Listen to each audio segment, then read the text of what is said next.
terakhir penjadwalan tes kesehatan pada tanggal 27 Oktober mendatang. Kita akan saksikan nanti seperti apa tahapan penyerahan berkas pendaftarannya. Sementara demikian, Sisko. Baik, terima kasih Dian Silitonga yang melaporkan langsung dari Gedung KPU Republik Indonesia. Nah, tadi kita menyambung lagi Bang Viva Yoga Mauladi sebagai Ketua DPP PAN ini cukup menarik. Tadi sempat disampaikan rekan kami bahwa Gibran adanya polemik terkait masalah tidak legitimate. Dan kita juga mengetahui saat ini juga KPU juga masih belum ada arahan ataupun juga langkah untuk merevisi PKPU-nya tersebut. Nah, apakah sudah diantisipasi oleh koalisi besar atau koalisi Indonesia Maju terkait hal ini, Bang Viva? Soal putusan MK itu bersifat final dan mengikat. Final artinya punya kekuatan hukum tetap dan tidak ada upaya hukum lain yang dapat membatalkan putusan MK. Itu final. Ya, mengikat artinya sejak ditetapkan itu berlaku bukan hanya kepada para pihak tetapi kepada seluruh masyarakat Indonesia. Jadi sifat final dan mengikat konteksnya seperti itu. KPU sudah menjelaskan dan sudah mengeluarkan pernyataan bahwa hal itu tidak jadi masalah dan KPU juga sudah mengeluarkan keputusan KPU tentang hal tersebut dan sudah disampaikan ke seluruh partai politik. Jadi saya rasa berkaitan dengan putusan MK itu Pak Prabowo, Mas Gibran secara konstitusional telah memenuhi persyaratan untuk hal itu. Gitu.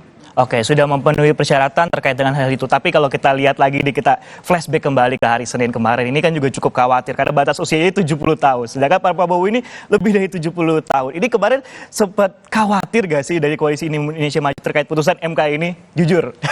Saya 2 kali menjadi anggota Pansus Undang-Undang Pemilu di DPR.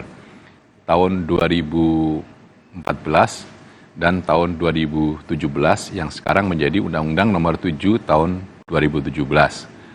Soal pasal batasan usia, Mas Sisko, itu ternyata di dalam 2 kali revisi undang-undang tidak mengalami perdebatan yang krusial. Yang krusial pada waktu itu adalah 1, sistem pemilu, yang kedua, alokasi kursi per dapil. Yang ketiga, parliamentary threshold. Yang keempat, presidential threshold. Yang kelima, metode atau konversi suara menjadi kursi. Jadi batasan usia yang awalnya dari 35 tahun, kemudian di Undang-Undang Pemilu Nomor 7 tahun 2017 itu dirubah, direvisi menjadi 40 tahun. Perubahan dari 35 tahun menjadi 40 tahun, itu juga tidak ada perdebatan krusial. Pada waktu itu, suasana kebatinan anggota Pansus RUU Pemilu menyatakan bahwa kenapa ada penambahan agar ada bobot integritas, bobot pengalaman. Kalau semakin nambah usia secara kuantitatif itu akan semakin banyak pengalaman, akan semakin banyak beberapa persoalan yang menjadi wise, bijak, dan lain sebagainya. Dan ada satu lagi, ya Nabi Muhammad itu diangkat jadi Nabi dan Rasul umur 40 tahun. Seperti itulah. Jadi artinya suasana kebatinan untuk merevisi dari 35 tahun menjadi 40 tahun itu tidak ada perbedaan krusial. Dan ini menjadi masalah kemarin, ada gugatan ke MK dan MK sudah memutuskan yang bersifat final dan mengikat dan seluruh masyarakat Indonesia, lembaga-lembaga negara harus tunduk patuh pada putusan Mahkamah Konstitusi. Sudah final dan mengikat untuk keputusan Mahkamah Konstitusi kemarin, jadi sekarang tinggal menggencarkan mesin politik di macam-macam ataupun juga di koalisi Indonesia Maju tentunya Bang Viva ya? Ya, betul. Jadi. Oke. Nah, saudara, kami juga jeda sebentar karena ada baca pres atau dalam hal ini bakal calon presiden yang juga ketua umum dari Partai Gerindra, Prabowo Subianto saat menemui relawan dan partai pendukungnya di Indonesia Arena GBK meminta doa restu untuk maju bersama bacawa pres Gibran Rakabuming Raka. Pasangan ini akan mewujudkan Indonesia yang lebih baik.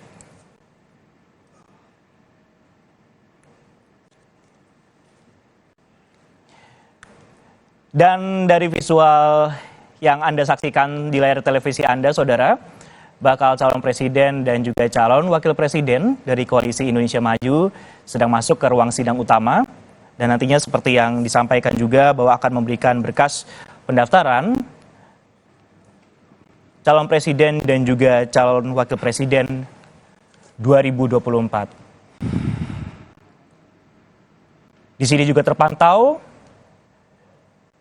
Komisioner KPU juga menyapa ataupun juga menyambut. Kalau kita lihat juga Bang Viva, ada Pak Zulhas juga di sana. Ini hampir semua ataupun juga seluruh ketua umum dari partai koalisi hadir ya, seperti Bang Viva ya. Ada 9 ketua umum partai politik di Koalisi Indonesia Maju.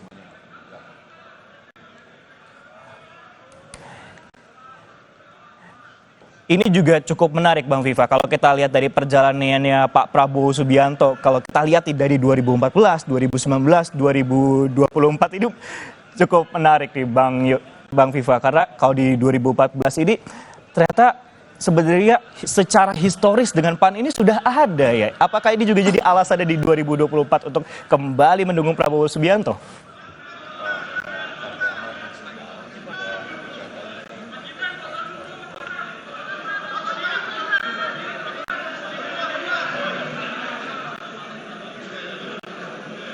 Gagal 2019 berpasangan dengan Mas Sandi Uno, PAN juga mendukung, gagal, dan Partai Amanat Nasional di pemilu Presiden 2024 ini mendukung kembali yang ketiga kalinya, dan harapan besar dari PAN itu insya Allah akan menang.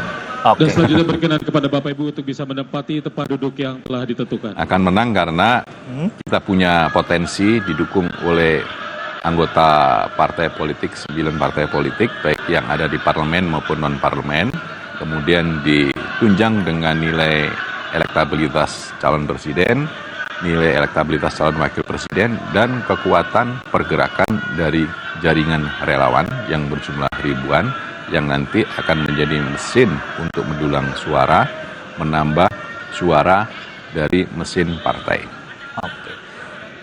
Nah, kalau kita lihat ini juga ada satu hal yang menarik sebenarnya Bang Viva. Kenapa nggak pakai warna yang dipilih ini warna biru muda? Sebenarnya sudah ada perbincangannya belum sih? Kenapa nggak putih atau mungkin hijau atau mungkin warna-warna lain sebenarnya Bang Viva?